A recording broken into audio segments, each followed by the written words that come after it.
Étienne Chouard, bonjour. Bonjour.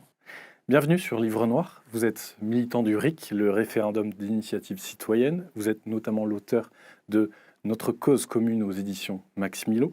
Selon la tradition de l'émission, nous allons commencer par une citation, cette fois d'Emmanuel Macron. Je cite. « Pendant des mois, nous allons mener un nouveau grand débat permanent pour agir. » Étienne Chouard, êtes-vous satisfait de ce nouvel engagement présidentiel à résoudre la crise des Gilets jaunes ? C'est pas à l'exécutif d'organiser la mise en scène des conflits. L'exécutif devrait se voir imposer ce débat, et ce sont les institutions qui devraient l'imposer. Une vraie constitution permettrait à la population de contrôler l'exécutif et de le virer quand il n'est pas content, au lieu d'être surveillé par lui, traqué comme un troupeau. C'est de la com ridicule. Ce que fait Macron, il fait des choses bien plus graves que ça, mais... Pour vous, c'est de la poudre aux yeux, le grand débat. Complètement de la poudre aux yeux.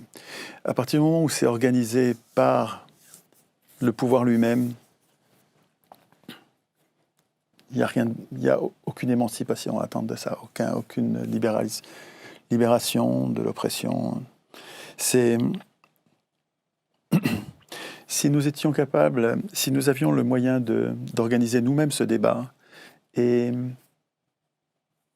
de rendre des avis qui seraient exécutoires, qui pourraient se transformer en actes, en décisions, ce serait autre chose. Mais là, c'est un jeu de dupes, c'est du théâtre, c'est une escroquerie politicienne. Mais bon, les institutions de la Ve République sont une prison politique, comme toutes les constitutions jusqu'ici, parce qu'elles sont écrites par les représentants. C'est ça le problème, c'est que les constitutions... Il faudrait que j'arrive à vous expliquer ça en pas longtemps. Une constitution, c'est un texte fondateur entre des êtres humains qui ont décidé de vivre ensemble et qui, pour ne pas subir l'arbitraire des plus forts, hissent au-dessus d'eux, au-dessus de tous, hissent une force publique plus forte que le plus fort d'entre nous, pour que les plus forts aient quelque chose à craindre, et protéger donc toute la communauté de l'arbitraire. Cette constitution, elle va donner donc à des représentants le pouvoir d'écrire le droit, d'écrire les règles communes. Nous en avons besoin, donc c'est à la fois utile, les pouvoirs sont utiles, institués par la Constitution, mais en même temps ils sont très dangereux. Et donc ils vont être limités par la Constitution.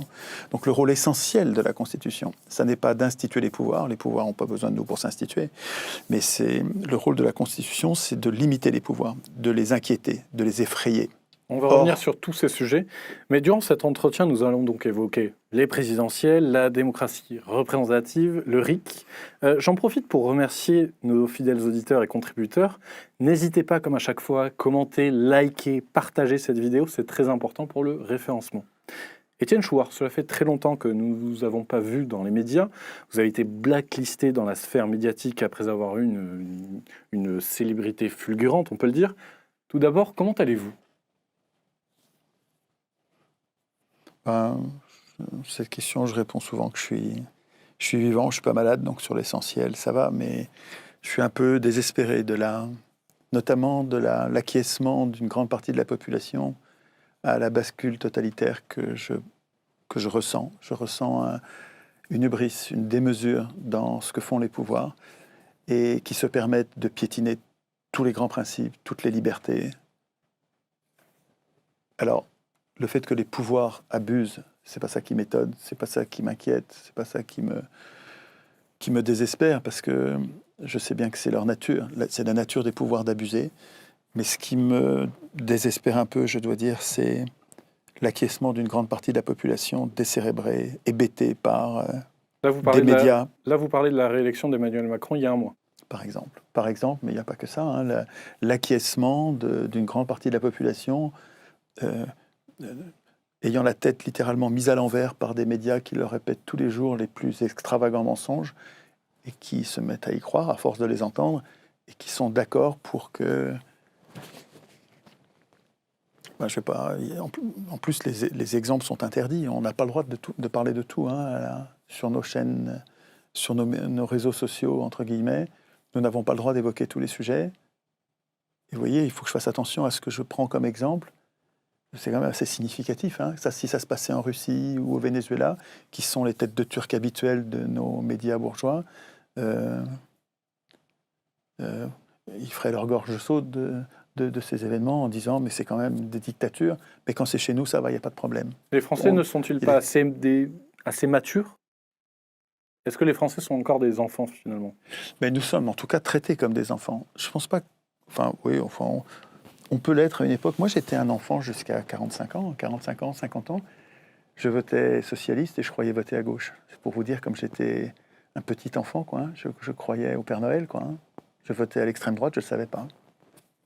Extrême droite, c'est-à-dire extrême, vous savez, quand on dit extrême, c'est comme une injure, quand personne ne dit de soi-même qu'il est extrême. Quand quelqu'un dit qu'il est d'extrême quelque chose, d'extrême droite ou d'extrême gauche, c'est une injure. C'est pour montrer qu'il n'est pas d'accord du tout.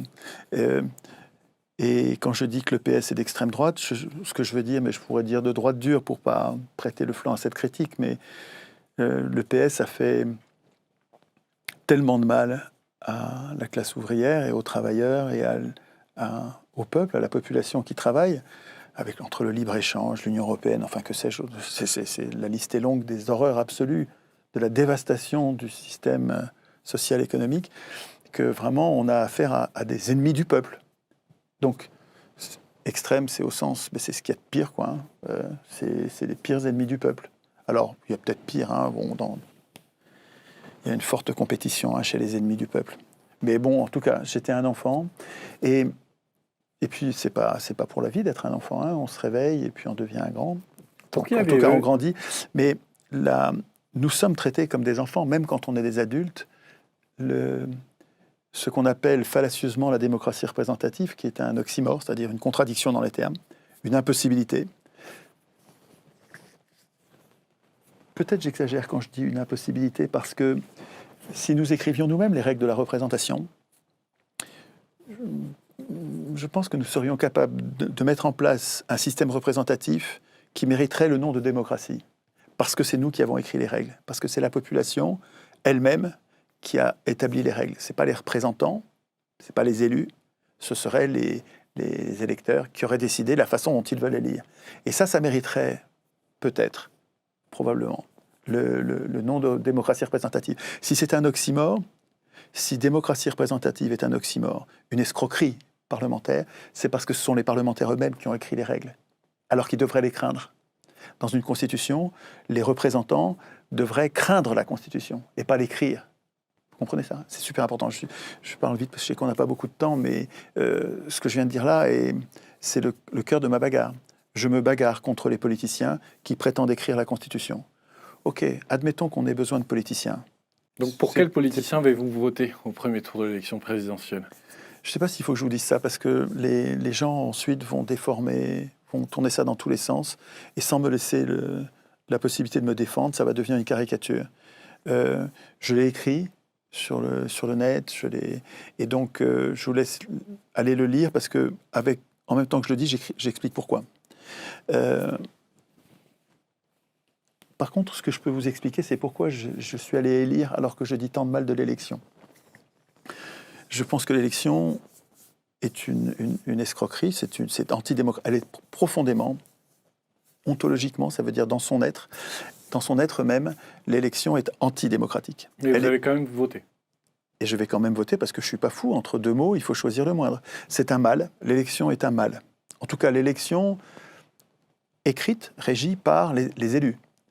Je répète que si c'était les électeurs qui écrivaient les règles de l'élection serait moins problématique. Mais l'élection instituée par les élus est une catastrophe absolue. Enfin, c'est vraiment un mal chimiquement pur. C'est-à-dire qu'il ne sert à rien? C'est pas qu'il sert à rien, c'est plus grave que ça. Il génère une dépossession politique. Il nous traite comme des enfants, il nous conduit, et en l'appelant démocratie, ce qui est quand même se foutre du monde, alors totalement, parce que démocratie, c'est un régime pouvez discutailler, on discute sans fin sur la démocratie, sur le mot démocratie, parce qu'il y a des tas d'antidémocrates qui prétendent défendre la démocratie alors qu'ils la combattent. Et donc, il y a toute une bande d'escrocs qui discutent sur la démocratie en parlant de démocratie représentative, etc. La démocratie, c'est un régime dans lequel le démos a le kratos. C'est quand même pas compliqué. La démocratie, ça a une étymologie grecque. Le démos, c'est la population. Le kratos, c'est le pouvoir de décider, c'est la souveraineté. Donc la démocratie, c'est un régime dans lequel la population décide elle-même de son destin. On n'est pas obligé d'être démocrate, hein, vous pouvez être autre chose si vous voulez, mais si vous préférez un régime dans lequel ce sont des représentants qui décident à la place de la population, ben, si vous prétendez être démocrate, vous foutez du monde, quoi. Vous êtes légitime à préférer que ce soit des représentants qui décident, même un tyran, si vous voulez, vous êtes légitime à vouloir, parce que nous sommes légitimes à penser. Donc moi, je ne suis pas d'accord, mais ça va faire de belles discussions. Hein.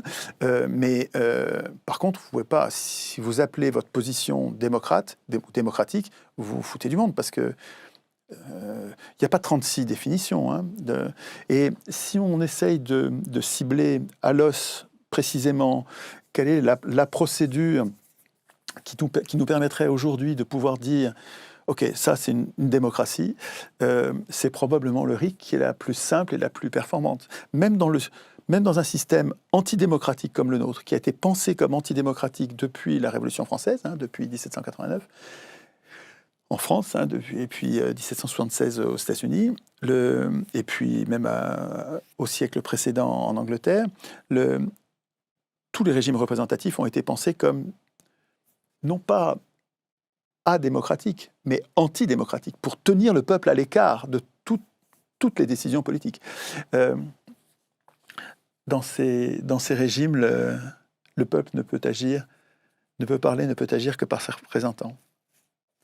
Et je pense que même en gardant les institutions actuelles qui sont antidémocratiques, si on y mettait à l'intérieur un vrai RIC, référendum d'initiative citoyenne, en toute matière, digne de ce nom, donc en toute matière, donc y compris constituante, on changerait tout, absolument tout, du tout au tout. Et c'est pour ça que je peux vous prédire, je ne suis pas devin, hein, pas plus que vous, mais je peux vous prédire, je peux engager ma responsabilité sur la prédiction que jamais les élus ne vous donneront un vrai RIC. Si vous cherchez, vous verrez toujours une faille parce qu'ils ont un conflit d'intérêts, même si c'est des gens bien. Parce qu'il existe déjà le RIP, non. C'est ça? Oui, non, mais ça c'est un référendum d'initiative populaire. Partagé, pardon. D'abord, il n'est pas partagé, il est parlementaire. L'article 11 dont vous parlez donne l'initiative aux parlementaires, donc pas populaire, c'est pas la population qui a l'initiative. Et le rôle de la population dans cette procédure vient en accompagnement, mais sans avoir l'initiative. Donc vous voyez l'escroquerie qui consiste à dire c'est l'initiative partagée, ça veut dire que chacun pourrait, chacun de son côté, avoir l'initiative. Non, c'est pas vrai, c'est pas ça. Et vous avez là une illustration parfaite de ce que je vous disais. Les élus sont pas foutus d'écrire le RIC. Ils le veulent pas. Ils préféraient mourir. Enfin, mourir. Ils feront tout passer avant. Ils vous donneront tout avant de vous donner ça, parce que s'ils vous donnent le RIC, un vrai RIC, ils vous donnent la souveraineté, le droit de décider, mais c'est comme s'ils se faisaient harakiri. Ils nous ont volé le pouvoir. Ils ont pris le pouvoir pour eux depuis 200 ans. C'est pas pour nous le rendre. Ils nous le rendront jamais. Ça va être à nous de l'écrire et de le prendre. Mais c'est pas... ça fait pas peur, ça. Hein. Un adolescent a obéi toute sa vie à ses parents, et c'est pas pour autant qu'il va rester soumis à ses parents toute sa vie. Il va se passer un moment où il va devenir libre, et il va pas demander à ses parents « Est-ce que je peux devenir libre, papa, maman ?» Non, pas du tout. Le jour où il va le décider, il va le devenir. Justement. Et ben nous, c'est pareil. Justement, c'est pareil. Vous avez refusé de dire pour qui vous avez voté, donc au présidentiel. Je refuse, moi, je le dis à qui veut, mais si tu veux... Tu as compris pourquoi je dis non. C'est parce que après ça, mais certains candidats à la présidentielle, calomnie et de. Bien sûr, mais certains candidats à la présidentielle avaient repris à leur compte donc la proposition du RIC. Oui, justement, Jean-Luc Mélenchon, Marine Le Pen et Jean Lassalle. Oui, tout à fait. Et d'ailleurs, à cette occasion, quelle était la meilleure proposition? Moi, la version que je préfère, c'est celle de la France Insoumise, mais avec une faiblesse énorme. Hein. La France Insoumise avait proposé C'était remarquable, donc une proposition de loi constitutionnelle, avec le référendum, le RIC législatif, pour imposer une loi à nos représentants, quand nos représentants ne veulent pas nous donner une loi. Ça leur fait mal au sein, ils ne veulent pas. Et nous, on le veut, une réforme sur la retraite ou une réforme, nous voudrions rétablir l'indexation des salaires et de toutes les pensions et de tous les contrats. On voudrait rétablir l'indexation de tous les contrats et de tous les salaires, de tous les revenus sur les prix, ce qui a été détruit par les soi-disant socialistes. Nous voudrions la rétablir. Les élus ne veulent pas. Par RIC législatif, nous pourrions imposer l'indexation, c'est-à-dire le fait de gommer pour nous, les travailleurs, de gommer l'inflation. Voilà, l'inflation, ce serait un problème pour les rentiers, pour ceux qui vivent de leur rente. Alors oui, là, pour eux, l'inflation, c'est un problème. Mais pour nous, les travailleurs, si nos salaires sont indexés, quand il y a 5% d'inflation, eh ben, les salaires doivent être augmentés mécaniquement, tous les 6 mois, par exemple, doivent être augmentés d'autant, obligatoirement. Eh ben, l'inflation est devenue beaucoup moins problématique. Donc, RIC législatif, nous pourrions imposer une loi aux parlementaires qui ne veulent pas nous la donner. Et ça, c'est présent dans le RIC de la France insoumise. Donc, c'est bien. Le RIC abrogatoire permet d'abroger une loi dont nous ne voulons pas. Par exemple, la loi qui décrète l'urgence. Pour une raison X ou Y, l'exécutif se permet de mettre en place une loi qui lui donne tous les pouvoirs sans qu'on n'ait plus aucun moyen de lui résister. Ben, par RIC abrogatoire, nous pourrions poser la question, une poignée d'entre nous pourrait poser la question à toute la population, et si la population dit « mais c'est vrai, il faut abroger cette loi », eh bien nous l'abrogerions nous-mêmes. Donc c'est bien, et ça, ce RIC abrogatoire, il est dans la proposition de la France insoumise. Cocagne, super. Il y a aussi dans la proposition de la France insoumise, il y a aussi le RIC révocatoire, qui permet de virer quelqu'un dont on n'est pas content. Prenez n'importe quel élu, n'importe quel même haut fonctionnaire dont vous n'êtes pas content, vous avez l'impression qu'il a trahi, qu'il a menti, qu'il a volé, vous avez l'impression qu'il a été indigne de sa fonction. La population, de sa propre initiative, peut décider de le virer. C'est quand même pas aberrant, quoi. Hein. Je veux dire, tous les libéraux qui disent tant de mal de la gauche, là, devraient être tout à fait pour cette mesure. Ça permet en fait d'être souverain. Mais le problème avec la proposition de la France insoumise, c'est que le 4e RIC, qui est le plus important de mon point de vue, qui est le RIC constituant, qui devrait normalement nous permettre de proposer permettre à une poignée d'entre nous de proposer une modification, un nouvel article dans la Constitution. Et la population pourrait dire, oui, c'est une bonne idée, cet article, c'est une bonne idée. Par exemple, on écrirait dans la Constitution, j'ai plein d'exemples qui me viennent en tête, hein, ça fait 15 ans que je fais des ateliers constituants, donc il y en a quand même beaucoup qui me viennent en tête rapidement, mais je vais prendre un qui est d'actualité.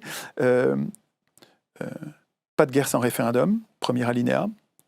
Donc il y a une poignée d'entre nous qui écrirait un article dans lequel le premier alinéa, et pour le proposer à la population, dans lequel le premier alinéa, ce serait... Donc c'est clair ça, pas de guerre sans référendum.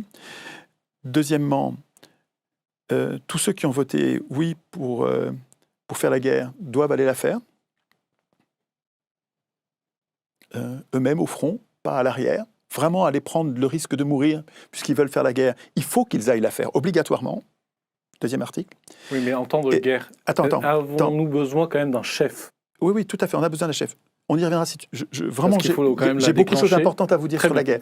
Mais comprenez l'idée de ce que pourrait nous donner un référendum d'initiative citoyenne constituant. Nous pourrions écrire dans la Constitution, c'est au-dessus des lois, que c'est pas à l'exécutif de déclencher la guerre. C'est pas à l'exécutif. Surtout que c'est pas lui qui va la faire en plus. Hein. Il va nous envoyer la faire, mais lui, il va rester dans sa tour d'ivoire. Enfin, l'organisation d'un référendum, d'un RIC, prend du temps. Oui. D'accord, mais donc on pourra faire un 4e alinéa qui permettrait de faire la guerre à condition de rendre des comptes toutes les semaines et en permettant à la population de dire bon, maintenant on arrête, peut-être qu'on réfléchira à ça. Mais comprenez ce que je veux dire. Le RIC constituant nous permettrait de redevenir les souverains en proposant un article. Je vais vous donner la suite parce que c'est des gilets jaunes. C'est avec des gilets jaunes qu'on avait trouvé cet article-là, c'était marrant. Ou c'était peut-être, non, je me trompe, parce que c'était avant les Gilets jaunes qu'on avait trouvé cet article-là.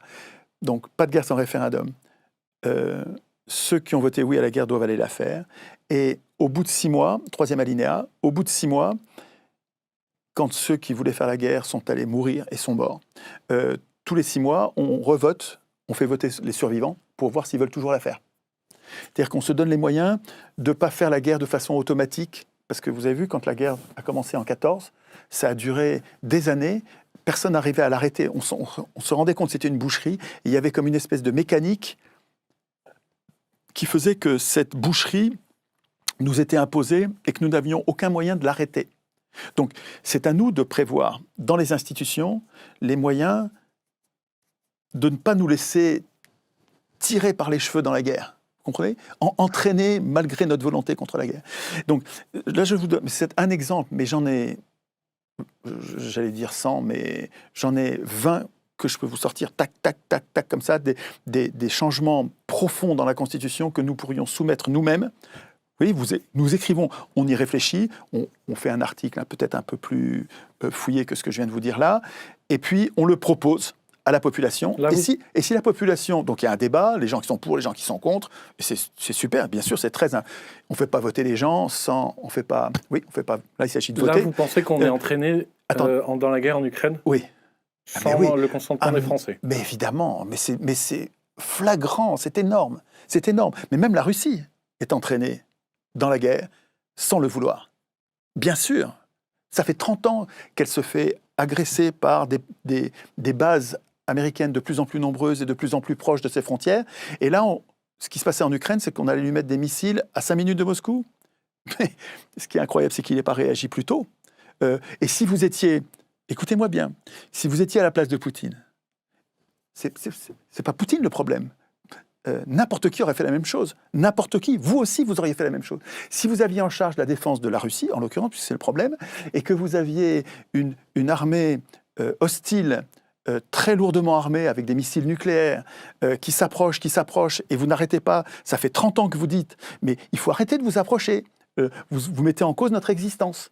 Et puis, il y a un moment, ça devient limitrophe. Aucun empire n'accepte des ennemis à ses frontières. Un empire, c'est un pays puissant, qui a les moyens de se défendre. Ça n'existe pas. Un pays qui a les moyens de se défendre ne laisse pas s'installer un régime ennemi, dangereux, hostile, à ses frontières. Et donc, ce que fait Poutine, vous l'auriez fait, vous aussi. Ou si vous ne l'aviez pas fait, vous n'auriez pas été un bon président, vous n'auriez pas été un bon représentant. Donc, si tu veux, après avoir... Regardez l'image de la Russie, regardez l'image des bases américaines qui sont maintenant tout autour, tout encerclées. Dire que c'est Poutine l'agresseur, là, mais c'est une escroquerie intellectuelle. Et c'est pas la première fois, hein.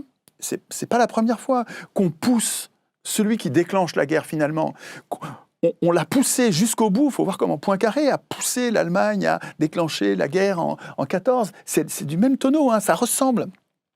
Il y a une façon de provoquer quelqu'un en lui faisant tellement peur qu'il y a un moment, il faut qu'il attaque parce qu'il sent qu'il va être détruit et qu'il vaut mieux, dans cette situation où tout est perdu et il n'y a plus de diplomatie possible, on l'a comme forcé à déclencher la guerre. Et alors, le fait que nous, en plus en France et dans les pays européens, nous allions nous mêler de ça en envoyant des armes à l'Ukraine pour que l'Ukraine fasse la guerre. Mais alors, Macron a déclaré la guerre et toute l'Union européenne, la folle de la Commission européenne, elle a déclaré la guerre. Et on ne l'a pas payé pour ça. Elle n'a pas les moyens constitutionnels. Elle n'a jamais, comment ça s'appelle, von der Leyen, là, elle n'a pas les moyens. Elle est dans l'usurpation absolue de ses fonctions. Elle n'a pas le droit de faire ce qu'elle fait quand elle décide d'envoyer des armes à l'Ukraine. L'Ukraine qui est un repère de nazis. Et pas d'hier, hein, ça fait un moment. Hein. Écoutez la dernière conférence de Daniel Acroiris à la librairie Tropique pour vous rappeler un peu l'état du nationalisme ukrainien qui est alimenté par l'Allemagne depuis toujours, on dirait, hein, en tout cas depuis un siècle. Souvenez-vous de ça, vous allez voir, c'est très hétérodoxe. Hein, on n'a pas l'habitude d'entendre Daniel Acroiris, effectivement, dans les médias. Et donc, quand vous allez l'écouter, vous allez découvrir un nouveau point de vue. Et vous allez voir que ça va vous déciler. On se déniaise quand on est... Revenons à la politique française. J'étais en train de dire un truc. il faut que je finisse parce que Quelques j'étais en train de parler. Oui, quelques secondes. Oui, j'en ai pas pour longtemps. Tu sais, j'étais en train de dire la France insoumise aurait dû, si elle avait été honnête, parce que je crois que c'est une malhonnêteté de ne pas l'avoir fait, elle aurait dû mettre le 4e référendum constituant dans sa proposition. Or, c'est pas ce qu'elle a fait. Dans la proposition de la France insoumise, il n'y a pas la possibilité donnée à la population d'écrire un article et de le proposer à la population, un article de constitution. Ce qu'il y a dans la proposition de la France insoumise, c'est la possibilité de convoquer une assemblée constituante et de l'élire. Mais l'élection donne le pouvoir aux riches. Hein. Donc, si vous l'élisez, vous allez avoir la même chose qu'aujourd'hui. C'est-à-dire que vous allez avoir l'impuissance populaire et la puissance des représentants. Vous allez avoir l'impuissance des représentés, de nous tous, et la toute-puissance des représentants. Parce que les élus écrivent des règles pour eux-mêmes quand ils écrivent la Constitution. Et donc, c'est incroyable de mettre c'est même pas un ersatz, c'est le contraire. En fait, ce que fait la France insoumise quand elle se propose ces 4 référendums, elle nous donne 3 RIC, c'est un beau cadeau, mais en fait, mais elle garde le pouvoir de nous les retirer l'année prochaine quand ça lui chante. Quand ça lui chante, par la puissance d'une assemblée constituante élue, elle pourra détruire les RIC qu'elle nous a donnés. Étienne Chouard, est-ce que vous êtes de droite ou de gauche ? Je suis de gauche. Et c'est un vrai sujet, ça. Et moi, je trouve qu'on n'a pas... Mais quelle est de votre gauche ? Qu'est-ce que veut dire Qu'est-ce que je veux dire quand je dis gauche ? Oui. Il me semble que démocrate et de gauche, c'est très proche. C'est-à-dire qu'en fait, je pense que c'est la défense, dans mon esprit, la gauche, c'est la défense des intérêts de la population contre toutes les formes de domination. Contre toutes les formes de domination. Et donc, il y a des tas de gens que je connais, que j'aime bien, qui sont des gens qu'on dit de droite, et qui ont le même problème que moi. Ils ne veulent pas de la domination, ils ne veulent pas de l'arbitraire. Et donc, je trouve que la façon dont on découpe gauche et droite aujourd'hui n'a rien à voir avec ce qui devrait être le critère, et ce qui avait longtemps été le critère. Hein. Le mot gauche-droite est apparu pendant la Révolution française à l'Assemblée nationale pour distinguer les privilégiés du côté du roi, qui voulaient garder leurs privilèges et qui voulaient continuer à dominer la quasi-totalité de la population, dominer la totalité de la population en ne travaillant pas. Les nobles ne travaillaient pas. C'était des choix de travailler. Et de l'autre côté, il y avait ceux qui contestaient cette domination et qui étaient à gauche. Et puis ensuite, ça a été complètement dévoyé. C'était aussi un clivage pour ou contre la mort du roi. Mais là, vous regardez le petit bout de la lorgnette, hein, parce que moi, le roi, le clivage gauche-droite continue. Oui, mais c'est un personnage conceptuel, le roi. Hein. Là, vous savez, il y a cette histoire de personnage conceptuel, c'est super important dans nos discussions entre les gens de gauche et les gens de droite. Quand je vois le mal que vous dites, parce que j'ai compris que vous êtes une chaîne plutôt de droite, j'ai pas de problème avec ça. On aime le débat d'idées. Oui, tout à fait. Puis parce qu'on est entre êtres humains et que si ça se trouve, vous avez raison sur certains points qui m'intéressent. Moi, je cherche à progresser. Et puis moi, j'ai raison sur d'autres et que vous allez découvrir. Quand vous allez voir l'idée que je me fais de la démocratie, vous allez peut-être vous dire, c'est quand même pas une idée à la con. C'est quand même peut-être pas si bête.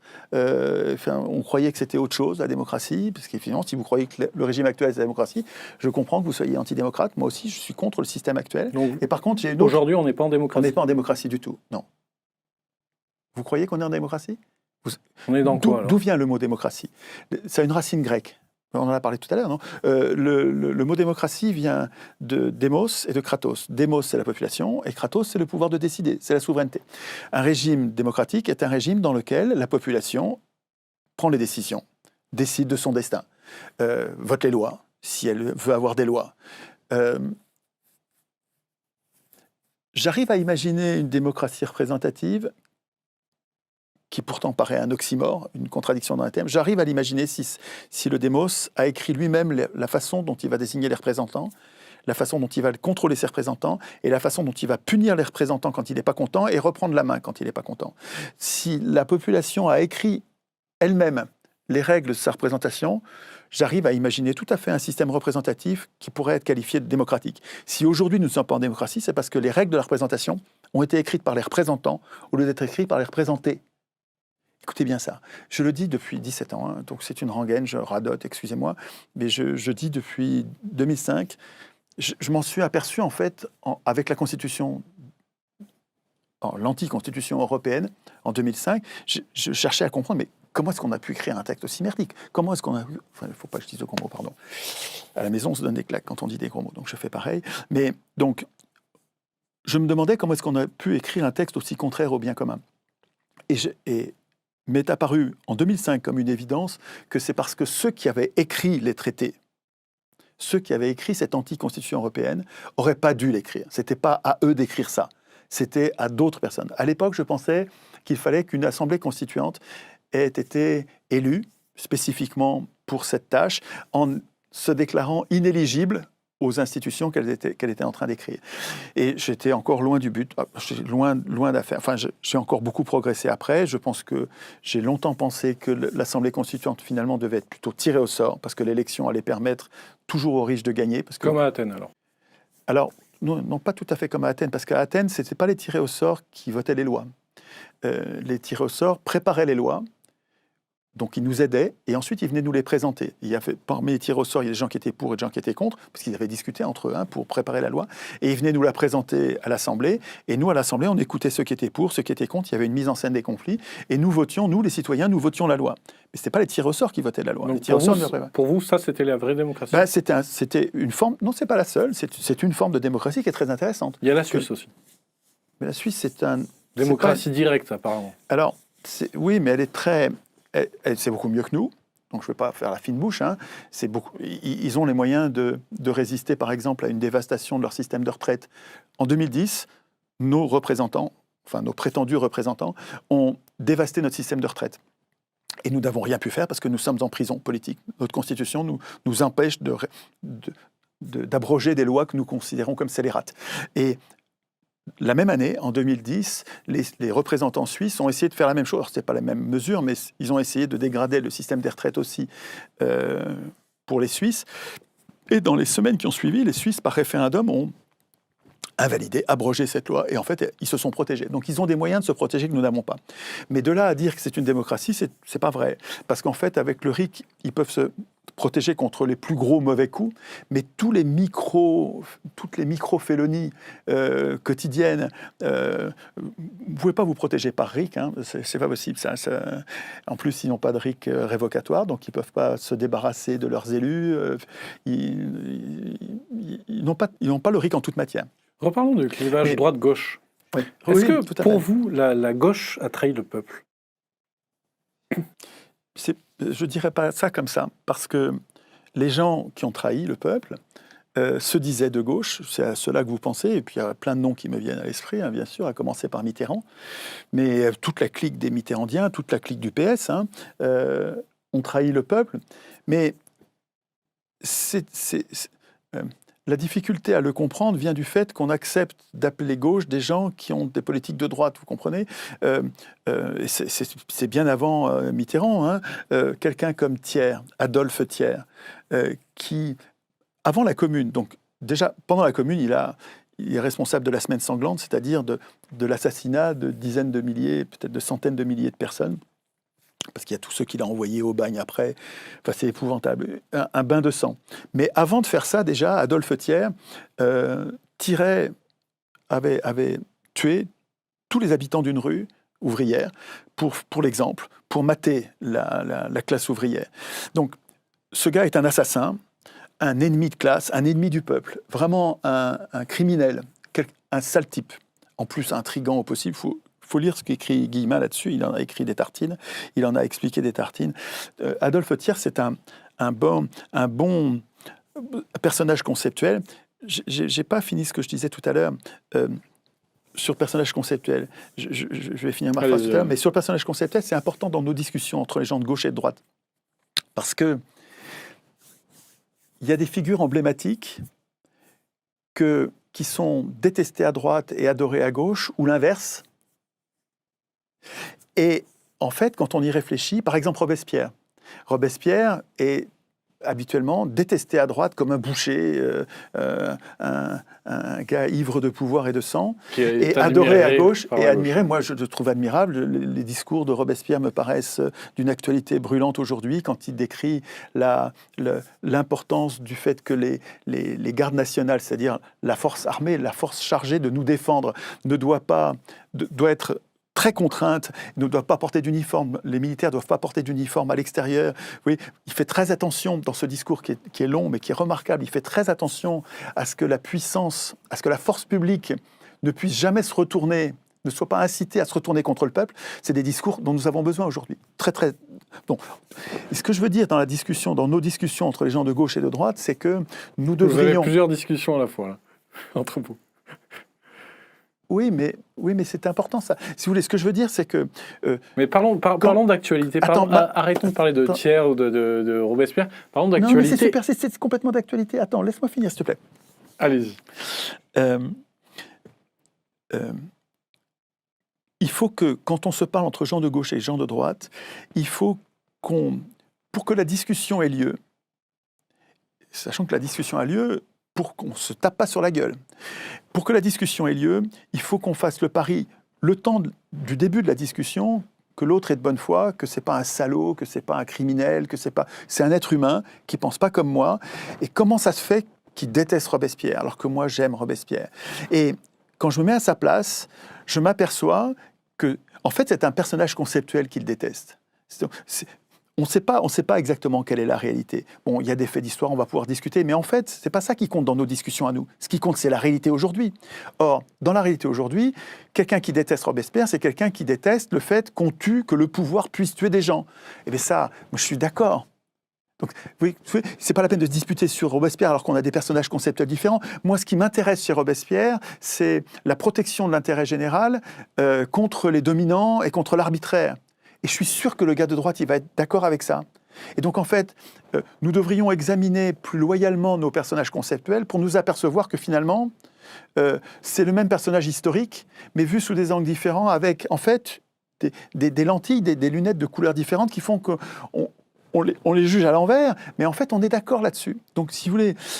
Il faudrait qu'on arrête de se disputer de façon aussi radicale, vous voyez, en disant lui il aime Robespierre, donc c'est un tyran, un buveur de sang. Mais attends, c'est déconnant. Qui est un buveur de sang aujourd'hui? Personne, ni les gens de gauche ni les gens de droite. Enfin, il n'y a pas de buveur de sang. Et donc, est-ce que ça serait pas un petit peu utopique quand même? De quoi? Le fait qu'il y ait des discussions entre gens de gauche et de droite, mais aussi le RIC.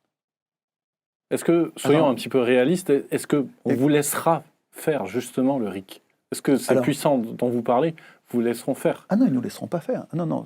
Mais je te rappelle tout à l'heure, je t'ai dit, un adolescent ne demande pas à ses parents, donc je ne compte pas demander aux puissants le droit de m'émanciper. Ça ne va pas se passer comme ça.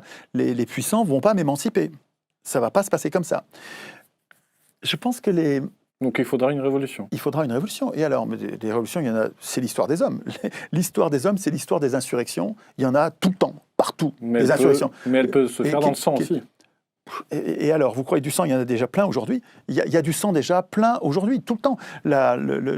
Le complexe militaro-industriel, pour fourguer ses munitions, pour fourguer ses armes, est en train de nous jeter dans la guerre en Ukraine, alors qu'eux n'y sont pas. Hein. Mais par contre, ils sont en train de détruire toutes leurs armes qui vont reconstruire, ils vont se faire des fortunes. Donc le sang, il coule là. Vous êtes en train, je ne sais pas, vous avez l'air de dire... vous parlez de la révolution, donc vous parlez le sang, vous appelez à la révolution sanglante, vous êtes un buveur de sang. Vous êtes en train de me dire que je suis un buveur de sang parce que je parle de révolution. C'est une blague. C'est pas sérieux. Oui, il va y avoir des insurrections. Non, je vous pose juste des questions naïves. Mais je la vois venir à chaque fois, vous comprenez. Quand on nous dit, mais comment allez-vous faire? Les puissants vont pas accepter, donc il va falloir leur tordre le bras, donc ils vont se défendre violemment, donc nous-mêmes, nous allons être obligés d'être violents. Bon, peut-être. Je peux pas prédire si la révolution sera sanglante ou pas. Il me semble que si on fait comme je le suggère, ce sera beaucoup moins violent et beaucoup moins sanglant que tout ce qu'on a connu jusqu'à aujourd'hui. Comment on fait? Ce que je cherche à faire, c'est à transformer notre corps social. Je vois notre corps social comme un organisme vivant. où chacun d'entre nous serait comme une cellule et nous travaillons pour un corps social qui nous dépasse. Et ce que j'espère, ce à quoi je travaille, c'est à ce qu'une très grande partie, voire la totalité, j'espère, ce serait bien que ce soit la totalité des membres du corps social, deviennent constituants, deviennent sensibles à l'idée que si on veut que les choses changent, il faut que nous devenions capables d'instituer nous-mêmes la puissance qui nous manque.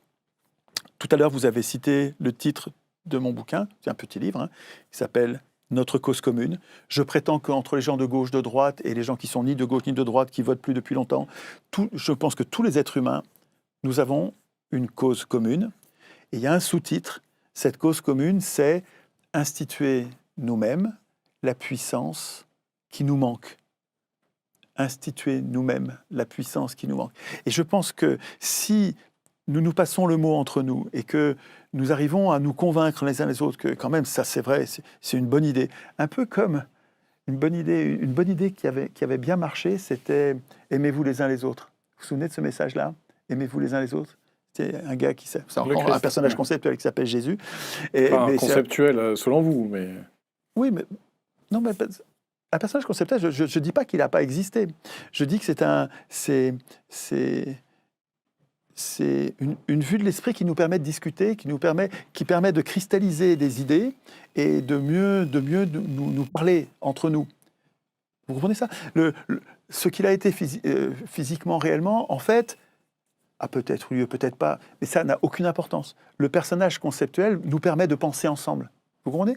Je ne suis pas en train de nier quelque chose à quoi certains croient. Ce n'est pas du tout ça mon sujet. Quand je parle de personnage conceptuel, je parle de simplification de ce que nous pensons pour nous aider à en voir les avantages, les inconvénients et pour décider. Et tu m'as fait perdre le fil. Qu'est-ce que j'étais en train de dire avant on revient à ma question initiale sur la trahison du peuple par la gauche. Je vous parlais justement de la défense des minorités. Est-ce qu'on est passé de la lutte des classes à la lutte des races, selon vous ? Oui, c'est une escroquerie. Enfin, ça ne correspond pas du tout. Pour vous, la défense des minorités, c'est une escroquerie ? C'est important de défendre les minorités, mais en faire le clivage entre la gauche et la droite, c'est une connerie. Je pense. Enfin, je pense que c'est une connerie. C'est une erreur pour ceux qui pensent qu'il faut le faire, et ils le pensent sincèrement, et c'est une escroquerie pour ceux qui sont bien contents que les gens se disputent sur le racisme ou sur le féminisme et qui se battent plus sur l'oppression de classe. Je pense que c'est le clivage entre gauche et droite, il devrait être sur la lutte des classes, il devrait être sur les dominants et les dominés.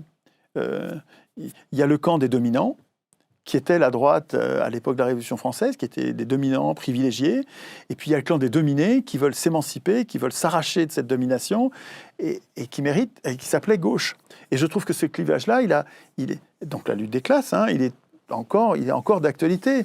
Et quand on l'a transformé en lutte des races ou lutte des genres, on l'a dévoyé, c'est-à-dire qu'en fait, on n'arrive plus à savoir qui est de droite et qui est de gauche. Ben justement, Marine Le Pen capte le vote populaire, actuellement, au détriment de la gauche.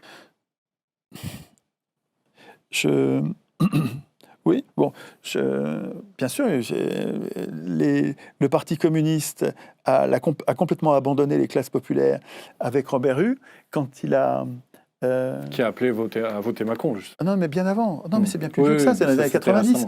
Quand Robert Hue... Donc c'était bien avant Macron. Quand Robert Hue le Parti communiste décline depuis la Deuxième Guerre mondiale. Décline progressivement, mais à un point tel qu'il y avait un risque pour Hue et le Parti communiste de ne plus avoir de députés à l'Assemblée. Pour avoir des députés à l'Assemblée, il a passé un pacte avec le diable, qui était le Parti socialiste.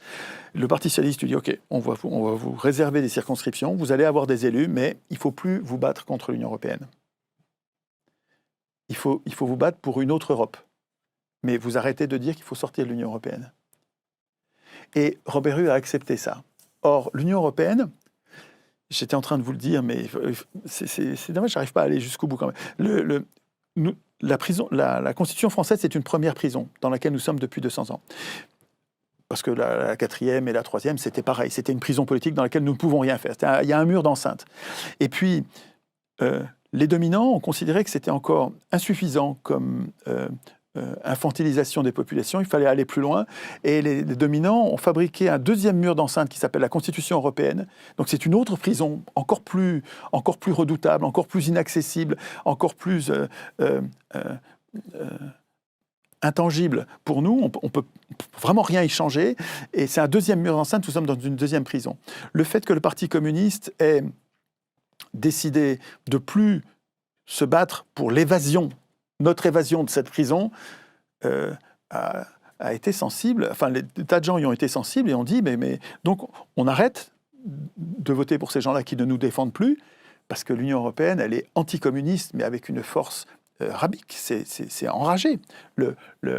C'est Madelin qui disait l'Union européenne, c'est une assurance vie contre toute forme de socialisme. L'Union européenne est un projet antisocial, antidémocratique, antisocial, anticommuniste. Et donc Robert Hue, il nous a trahis depuis ce moment-là. Hein. Donc pourquoi j'étais parti sur Robert Hue, j'ai oublié. Je vous parlais justement de la lutte des races.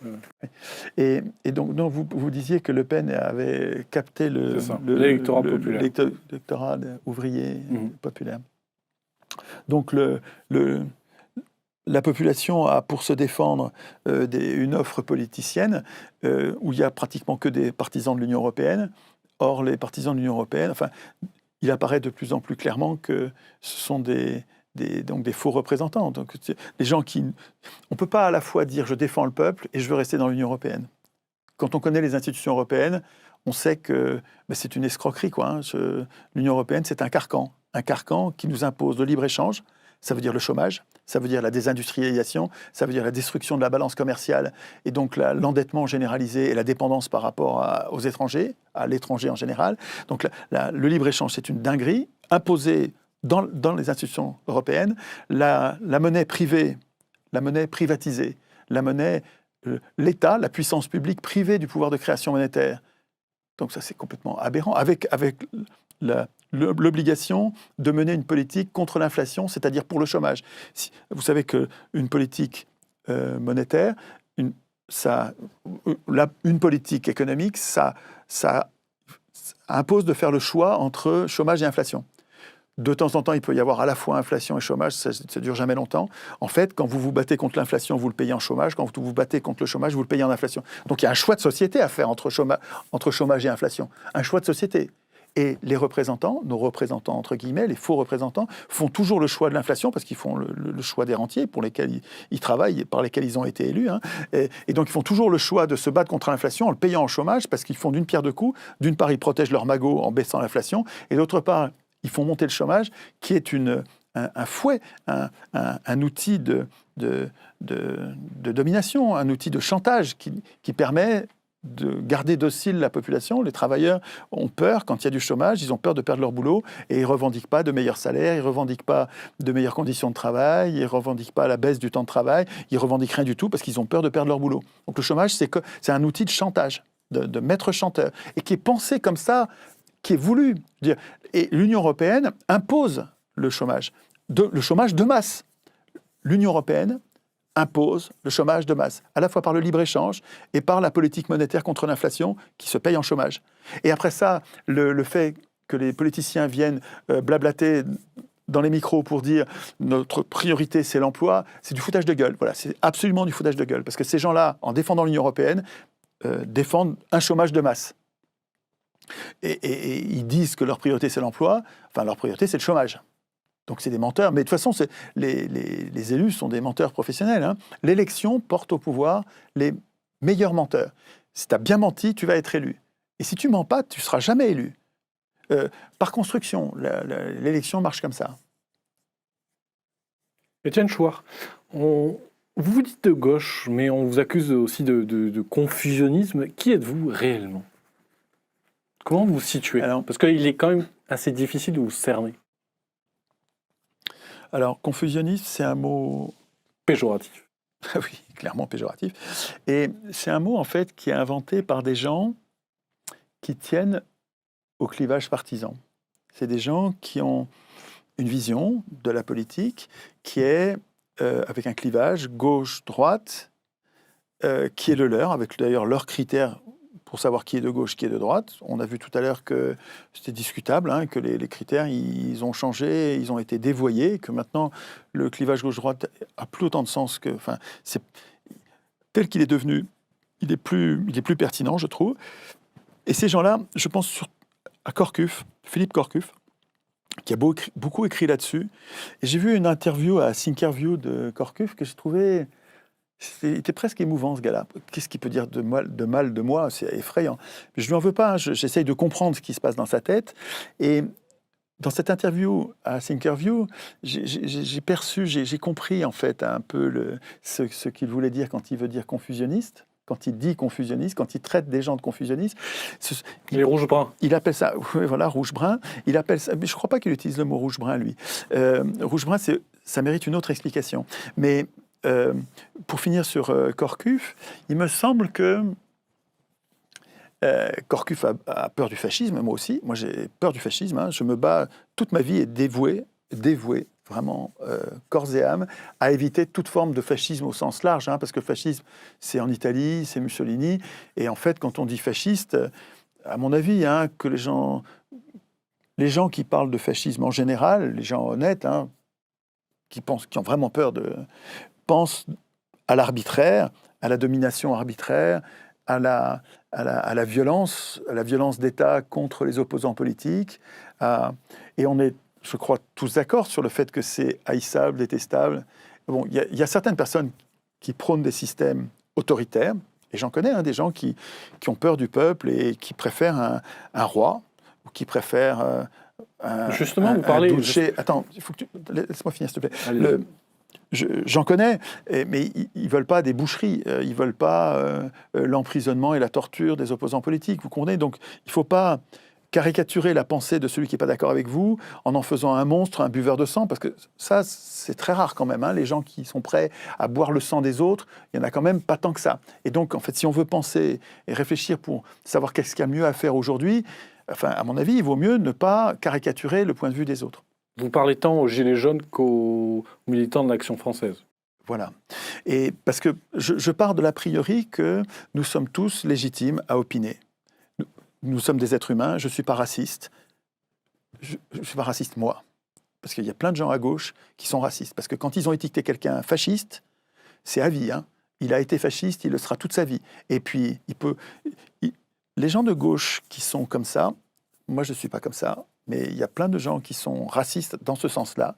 Parce qu'en fait, une fois qu'ils ont étiqueté quelqu'un, ils l'enferment dans ses opinions d'un moment, ils en font sa nature, et sa nature devient haïssable au point qu'ils ne veulent plus en entendre parler, comme si c'était plus un être humain. Et justement, vous avez accusé d'être un antisémite. Exactement, par exemple. Voilà, oui, mais quand tu accuses quelqu'un, d'abord, il faut le laisser se défendre, parce que moi, je n'ai jamais rien dit qui aille dans ce sens, et là, on ne le laisse pas se défendre quand on dit ça. On dit il est antisémite, ou on dit il est raciste, ou on dit il est fasciste, et puis ça devient un sous-homme, il n'arrive plus à penser. Et ça, c'est du racisme.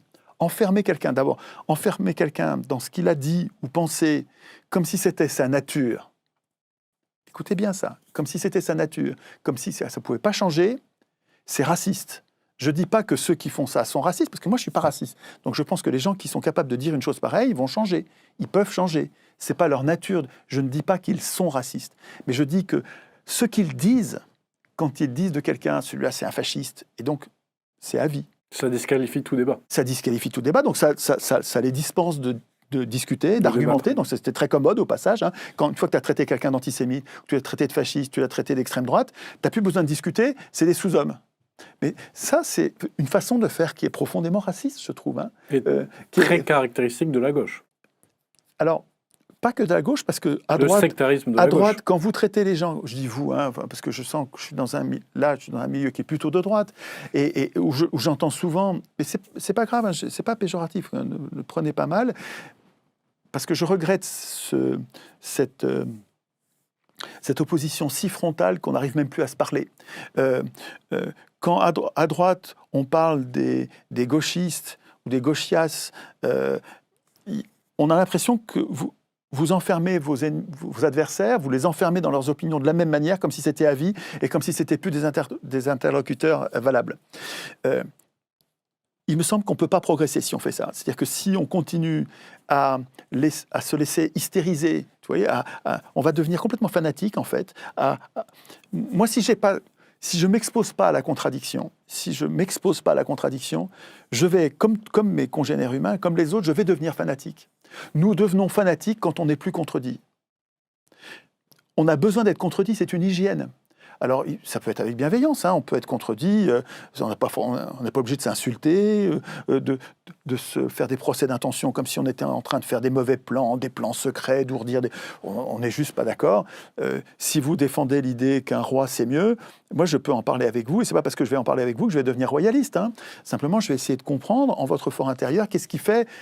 Moi, ce qui m'intéresse avec les royalistes, et même avec les fascistes, j'en connais pas, mais des gens qui sont pour un système dur, un système où les représentants décident de tout et le peuple a qu'à se taire, moi, j'ai besoin de comprendre, dans les discussions que j'ai avec eux, c'est qu'est-ce qui fait qu'ils n'ont pas peur d'un pouvoir sans contre-pouvoir ?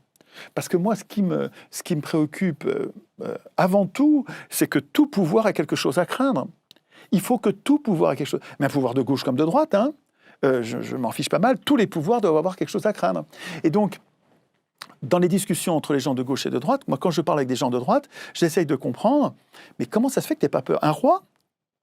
Mais un roi, il va abuser. Qu'est-ce qui va l'empêcher d'abuser ?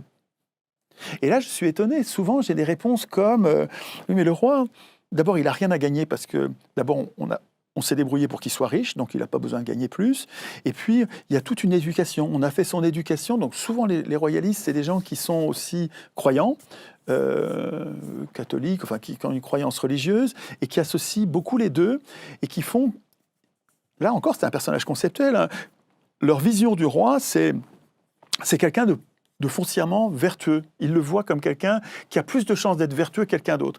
Alors, je peux entendre ça. Et d'ailleurs, ça dédramatise le fait d'être royaliste, parce qu'ils sont quand même préoccupés du bien commun. Ils ne sont pas fous. Ils ne veulent pas être dirigés par un dingue. Et donc, à mon avis, ils ne sont pas assez prudents, parce que, ok, si le roi est bien, si c'est un type bien, ça va super bien se passer, je peux entendre ça. Le problème, c'est que l'histoire des hommes, c'est l'histoire des tyrans, des gens qui deviennent dingues, que le pouvoir a rendu fous, et qui se mettent à déclencher guerre sur guerre, et qui deviennent fanatiques et dangereux pour le bien commun. Et donc, tu sais, il y a des discussions possibles quand même avec les royalistes, c'est évident, Et ces discussions ne sont pas possibles quand vous essentialisez la pensée de l'autre comme s'il allait toujours penser la même chose, comme si c'était sa nature, comme si c'était sa race. Et pour revenir à Corcuf, lui, pour lui, les gens de gauche et les gens de droite, c'est des gens très différents. On dirait, par essence, qu'il considère comme s'il y avait la race des gens de gauche, vraiment de gauche, pas confus, clairement de gauche. Et puis des gens de droite, clairement de droite, pas confus, vraiment de droite, et puis que tous ceux qui essayent de parler avec les uns et les autres pour essayer de comprendre, de progresser, de prendre ce qu'il y a de bon d'un côté et de l'autre, c'est des gens qui sont pas disciplinés. C'est des gens qui ne respectent pas la discipline des partis. Mais c'est le lot des démocrates. Quelqu'un qui est vraiment démocrate, il est complètement hors parti. Nous n'avons pas besoin de partis pour faire de la politique. Qu'est-ce qui fait qu'on a des partis ? C'est l'élection. C'est la procédure. C'est depuis qu'on a mis en place l'élection, donc c'est fin du XVIIIe et XIXe siècle. C'est depuis que nous avons mis en place la désignation des acteurs politiques, ceux qui vont prendre les décisions, ceux qui vont écrire la loi, on les élit. Et donc, on les élit parmi des candidats, et des candidats qu'on peut aider. Cette configuration-là, cette institution que nous avons choisie, qui nous a été imposée par les élus, c'est les élus qui ont choisi ça, cette institution de l'élection, mais elle nous incite à aider, puisque la seule façon de changer les choses, la seule façon de prendre des décisions, c'est de gagner les élections pour ensuite pouvoir décider, nous allons naturellement, c'est pas méchant, il n'y a pas de position morale là-dessus, nous allons être portés à nous regrouper, faire des partis politiques pour aider le mieux possible un candidat plutôt qu'un autre et gagner les élections. Si vous voulez, s'il y a des partis, c'est parce qu'il y a l'élection. Mais si on est démocrate et qu'on conchit, c'est Rabelais qui parlait comme ça, qu'on déteste la procédure de l'élection parce qu'elle est antidémocratique, on pense hors parti, et moi je pense à tous les humains. Et les gens qui, aujourd'hui, sont dans le clivage partisan, plutôt de droite ou plutôt de gauche, vous les mettez à discuter sur la retraite, vous allez voir qu'ils sont d'accord. Vous les mettez à discuter sur le nucléaire, vous les mettez à discuter loi par loi, vous allez vous apercevoir que les clivages partisans, ils valent pas tripette. C'est-à-dire qu'en fait, ils sont une fiction qui nous caricature complètement, qui fait de nous des gens manichéens, de façon manichéenne, tout d'un camp ou tout de l'autre, alors qu'en fait, il y a des tas de sujets sur lesquels on pourrait tomber d'accord. Si nous étions en démocratie, c'est-à-dire si on nous préparait, si nos représentants, au lieu de tout voter à notre place, nous présentaient les lois, et si c'est nous qui les votions,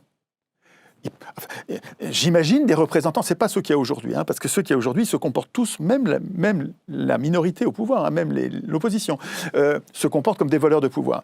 Mais j'imagine des gens qui seraient par exemple tirés au sort et qui ne voudraient pas décider à notre place. Si vous prenez n'importe qui dans la rue et que vous lui donnez le pouvoir, la plupart des gens ne veulent pas du pouvoir. Ils vont commencer par dire non. Mais si vous le mettez au Parlement, ces gens-là vont être d'accord avec l'idée de « Ok, on va faire ce qu'on peut pendant le mandat court qui nous est donné, on va faire ce qu'on peut pour leur préparer une loi, une bonne loi, une loi que nous jugeons bonne. » Et puis ensuite, c'est le peuple qui va voter. Mais ça aurait une autre gueule, ça, non ? Enfin, ça donnerait autre chose. Et tu n'aurais plus le clivage gauche-droite, tu ne le retrouverais pas. Est-ce que sur tous les sujets possibles, alors ? Sur tous les sujets possibles. Bien sûr. Même les sujets les plus importants. Mais bien sûr, mais sur tous les sujets importants. Peine de mort, euthanasie, guerre. Euthanasie, guerre, mais évidemment, avortement, tout ça, bien sûr. Et d'ailleurs, dans tous les pays où ça se règle par référendum, prenez l'Irlande, par exemple, dont on nous avait annoncé que c'était un pays très tradi, très catho, tradi. On avait peur qu'ils prennent des décisions non progressistes, et puis pas du tout. C'est les élus, donc les parlementaires qui avaient interdit l'avortement, et c'est la population par référendum qui a dit on y va, on le fait. Donc c'est la population qui a été, et pourtant la population tradie, hein, et qui a été plus progressiste que les représentants. Justement, il faudrait vérifier là-dessus, mais je crois que la population irlandaise a été appelée plusieurs fois au cours de ces dernières années sur cette question. Et donc, alors, finalement, en fait, on a fait revoter en fait la population jusqu'à qu'on obtienne le résultat favorable. D'accord, mais parce que je ne connais pas le détail. C'est Dimitri Courant qui a fait un exposé remarquable là-dessus, assez long, j'ai oublié le détail, hein, je n'ai pas regardé ça depuis un moment, mais Dimitri Courant, je vous recommande, c'est un jeune homme avec qui j'ai eu beaucoup d'échanges sur la démocratie, qui est très savant et très, très vertueux, un jeune homme remarquable. Dimitri Courant. Je crois que c'est sa mère qui est grecque, et donc il a une très grande et bonne connaissance de la démocratie athénienne.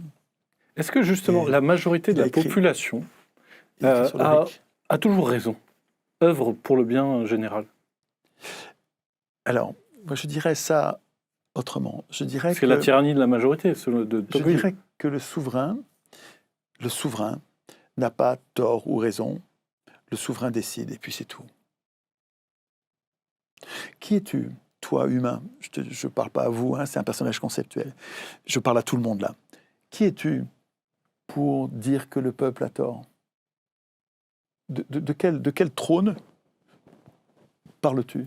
Sur quel siège, de quelle hauteur t'es-tu juché pour oser dire toute cette population-là, non, sur ce sujet-là, elle n'a pas le droit de décider? Justement, elle a voté Emmanuel Macron. Oui. Sauf que c'est Macron qui a compté les voix. Hein. Et que Macron et ses copains ont acheté tous les journaux du pays. Tous les journaux du pays appartiennent à 9 milliardaires. Copains de Macron. Les copains qui ont fait élire Macron. Donc ne pense pas qu'il n'y a que Macron. Je pense que c'est une erreur si ce n'était pas Macron, ce serait un autre. On s'en fout de Macron. Là encore, c'est un personnage conceptuel. Le système de domination parlementaire n'est pas composé d'un seul rouage. Il y a plusieurs rouages, dont les médias qui nous mettent littéralement la tête à l'envers, qui arrivent à nous faire voter contre nos intérêts. Donc le RIC ne suffirait pas d'ailleurs. Hein. J'ai quelques disputes. Alors c'est des disputes très bienveillantes, hein, parce qu'on se connaît bien, on s'aime bien. Mais les gens qui défendent le RIC, souvent, oublient de dire que dans l'écriture des règles du RIC, il faut qu'il y ait un alinéa qui va avec, il faut que ça se fasse en même temps sur les médias. Il faut reprendre les médias aux riches. Il n'y a aucune raison, il n'y a pas une raison pour justifier que les plus riches se payent l'outil de propagande qui permet de façonner l'opinion et de nous mettre littéralement la tête à l'envers, de nous conduire à voter contre nos intérêts. Il n'y a pas un argument avouable qui permette de justifier que les médias soient achetables. Il ne faut pas laisser acheter les médias. Vous ne laissez pas acheter l'air que vous respirez.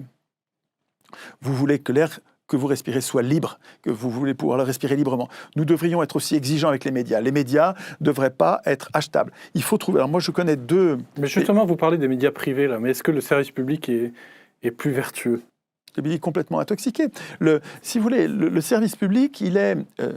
les télévisions publiques, par exemple, elles s'alimentent avec les journaux. Il n'y a plus personne qui lit les journaux, sauf les journalistes de la télé. C'est-à-dire que c'est plus la population qui lit les journaux. Les journaux ne sont plus achetés. Ils sont achetés, par contre, par les journalistes de télé qui servent de porte-voix à la presse. Et donc, si tu veux, je me mets à la place des journalistes de France Inter, comment ça s'appelle, France 2, des télés publiques, qui n'ont à lire que les journaux des milliardaires, c'est-à-dire, moi j'appelle la Pravda, l'ensemble des journaux, je l'appelle la Pravda. Pour moi, tous ces journaux, c'est les mêmes. La pluralité est factice. J'entendais ce matin Thomas Durand de France Inter qui faisait une diatribe contre la Russie, encore un va-t-en-guerre, qui vraiment, là, il y va au mastic, et qui disait... Thomas Legrand. Thomas Legrand, oui. Comment j'ai dit? Thomas Durand. Durand aussi, Thomas Legrand. Et que j'aime bien, hein, d'habitude, vraiment. Mais là, je trouve que ça devient une déformation terrible. Hein. Il prétend que la presse, dans les pays libres, comme il dit, est pluraliste. C'est pas raisonnable. Hein. C'est pas raisonnable de dire que la presse est pluraliste. Ça n'est pas le cas. Ça n'est pas le cas. La presse actuelle n'est pas... Quand elle a été achetée comme on achète des voitures, par des milliardaires, on ne peut pas dire que la presse est... Et Thomas Legrand, pardon... Oui, mais le service public est... Il s'alimente par cette presse. Donc, si tu veux, il a lui aussi la tête mise à l'envers, quoi qu'il en pense. Alors, il se pense libre comme moi, bien sûr, moi aussi, je me pense libre. Mais il y a quelque chose qui leur échappe, je trouve. Alors, je ne sais pas si ça leur échappe vraiment, ou s'ils mentent un petit peu, s'ils savent bien qu'il y a un problème. Mais... Donc, que proposez-vous sur les médias, alors, j'ai deux idées, mais je suis ouvert à... C'est un chantier, moi. Hein, je réfléchis sur les institutions.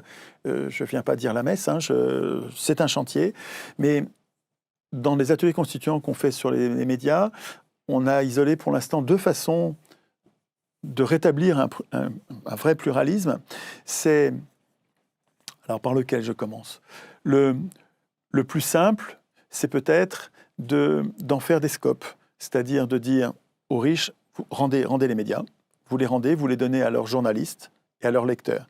Vous partagez la propriété du média et donc son contrôle. Le contrôle du média est fait par les journalistes qui font le média et les lecteurs, les abonnés de ce média. Alors, le problème de ce truc-là, c'est que ça ne va pas changer tout de suite parce que là, les journalistes, ils ont été formatés, choisis par Lagardère ou par Bolloré. Déjà dans des écoles. Bolloré a choisi. Déjà dans des écoles et de dans journalisme. les écoles de journalistes, absolument. Donc la modification va être longue. Mais si tu veux, quand Libération est né, c'était un journal qui défendait la classe ouvrière. Et puis il a été acheté par différents acheteurs, dont Rothschild à un moment. Enfin, pourquoi une banque achète Libération? Et Libération est devenu le journal de l'oligarchie, c'est devenu le journal des riches. Et qui bave tout le temps sur les pauvres. Alors, en parlant de populistes, tout le temps, c'est devenu un journal de riches. Il aurait fallu l'empêcher, ça, vous voyez, pour que ça reste un journal de gens normaux, un genre de travailleurs. Donc, une première façon de faire, c'est d'empêcher les riches. Bon, de toute façon, il faut empêcher les riches. Il faut que ce ne soit pas un bien marchand. Il ne faut pas que ça puisse être acheté. Ensuite, à qui on donne le pouvoir? Ça peut être une scope, sur le modèle d'une scope, ça appartient à ceux qui le font et à ceux qui le lisent. Il y a une autre façon de faire, que je trouve bien, c'est d'en faire un service public, comme on fait avec les juges. Tu n'accepterais pas l'idée que les juges soient payés par les riches. Les riches ne seraient plus jamais condamnés à quoi que ce soit, puisqu'ils ont acheté les juges, c'est eux qui les payent. Donc, tu es d'accord, j'imagine, avec l'idée que les citoyens, dans leur constitution, disent « Nous, on veut payer les juges pour qu'ils soient indépendants. C'est-à-dire qu'on ne veut pas que ce soit les riches qui payent les juges. Eh bien, on ferait pareil avec les journalistes. On veut des journalistes, on ne veut pas qu'ils soient payés par les riches, donc on va les payer nous. Et alors, comment on fait ensuite pour faire qu'ils soient vraiment indépendants? Alors, pour les juges, indépendant du pouvoir aussi. Indépendant de tout. Alors, justement, indépendant des pouvoirs, indépendant des riches, indépendant de tout. Parce que sinon, ça serait une nouvelle ORTF. Exactement, oui, tout à fait. Tu imagines bien qu'avec la réflexion que j'ai sur les pouvoirs, ça ne m'est pas venu à l'idée que ce soit le gouvernement qui devienne l'employeur et le contrôleur des médias. Ce n'est pas ça que je suggère. Mais par contre, quand je dis que ça devient un service public, pour moi, ça devient un bien commun, indépendant des pouvoirs, indépendant de l'exécutif, indépendant du législatif, indépendant du judiciaire. Les journalistes deviendraient comme des fonctionnaires qui seraient sous contrôle citoyen. Il faut qu'il y ait un contrôle, quand même, Basilio. Parce que si c'est pas... il faut qu'il y ait un contrôle. Sinon, si ce pouvoir n'a aucun contre-pouvoir, il devient dangereux, comme je le dis, de tous les pouvoirs. Mais d'une façon générale, une bonne façon de se prémunir contre tous les abus de pouvoir, c'est les chambres de contrôle. Les chambres de contrôle citoyenne, tirées au sort. Tu veux te prémunir contre les abus de pouvoir de l'exécutif, eh bien l'exécutif va devoir rendre des comptes devant une chambre de citoyens tirés au sort qui sera la chambre de contrôle de l'exécutif. Tu as peur du Parlement, le Parlement peut faire des conneries, il y a un risque d'abus de pouvoir, eh bien le Parlement lui-même chacun des parlementaires va devoir rendre des comptes devant des chambres de citoyens tirés au sort qui peuvent faire 200, 300 personnes, qui sont tirées au sort, qui va être la chambre de contrôle du Parlement. Chambre de contrôle du Parlement, chambre de contrôle de l'exécutif, chambre de contrôle des juges, chambre de contrôle des médias, chambre de contrôle de la création monétaire. Donc tu veux, c'est pas l'exécutif qui va contrôler la monnaie, c'est des chambres de contrôle populaires. Il y a même, dans nos ateliers constituants, on a même poussé le bouchon jusqu'à imaginer, non pas les trois pouvoirs de Montesquieu, le législatif, exécutif et judiciaire, mais le médiatique et le monétaire, parce que Montesquieu n'avait pas prévu la télé. Maintenant, nous, on sait que ça existe et on sait que c'est aussi dangereux que le Parlement. Donc, il faut qu'on institue le pouvoir médiatique et qu'on le contrôle de façon citoyenne. Et puis, le pouvoir monétaire, Montesquieu ne l'avait pas prévu aussi, parce qu'il n'y a pas... La banque avait déjà commencé, les banques centrales avaient commencé à exister, mais à peine, et pas en France encore. Et donc, il n'avait pas vu le danger, mais nous, aujourd'hui, on a vu le danger des banques centrales, qui sont en fait privées. Elles ont des apparences de public, mais en fait, elles sont complètement... Elles nous ont été imposées et elles sont hors contrôle citoyen, et alors que c'est dramatique, ça, c'est absolument central. Là, je peux vous parler 8 heures de la monnaie. C'est un vrai sujet de conversation. On en reparlera peut-être une autre fois. Donc justement, depuis l'euro, est-ce que les Français sont moins souverains? On parle de la monnaie. Parce que, oui, mais je veux bien répondre, mais juste laisse-moi finir, parce que je te disais... Allez-y. Nous imaginons qu'il n'y ait non pas 3 pouvoirs, mais 5, et même nous imaginons que ces pouvoirs, nous arrêtons de les appeler pouvoirs, nous les appelons des fonctions, et dans notre Constitution, nous n'instituons qu'un pouvoir qui est le pouvoir populaire. Voilà. C'est-à-dire qu'en fait, il y a des fonctions, mais à chaque fois qu'ils vont se disputer, à chaque fois qu'il va y avoir des désaccords, on va faire du peuple l'arbitre. Parce que nous, on cherche à établir une vraie démocratie. Après ça, il faut réfléchir, comment est-ce que la population, quand elle va être l'arbitre, comment est-ce qu'elle va être correctement informée, des tenants, des aboutissants, parce que si tu interroges les gens dans la rue sans qu'il y ait eu un débat contradictoire, préalable, une mise en scène des conflits, ils vont décider n'importe comment, ils vont répéter ce qu'ils ont entendu. L'information n'est jamais neutre. L'histoire n'est jamais neutre. Jamais neutre, oui, tout à fait. Et alors ? Mais comment mais vous appelez donc... Mais les élus non plus ne sont pas neutres, donc... Ce n'est pas une spécificité pour le référendum. Vous appelez à la création d'un pôle médiatique objectif pas du tout. Débat, de confrontation d'idées. Ah oui, non, c'est pas du tout pareil. Non.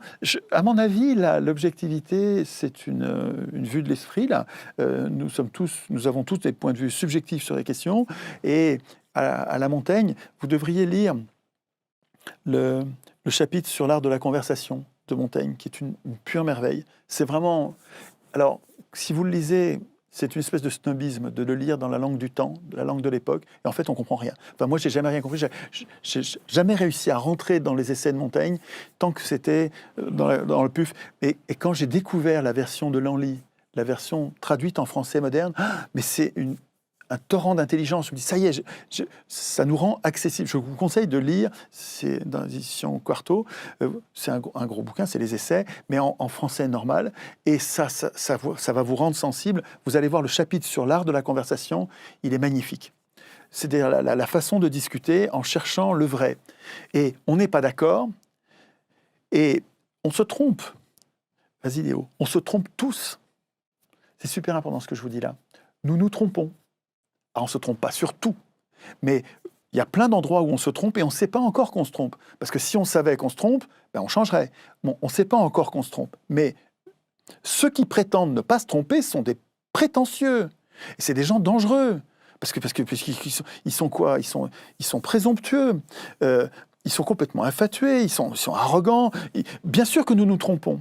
Et tout l'intérêt de nos discussions, c'est précisément de nous apercevoir à quel moment on se trompe, à quel endroit, et pour se corriger. Et je ne connais pas d'autre façon de progresser,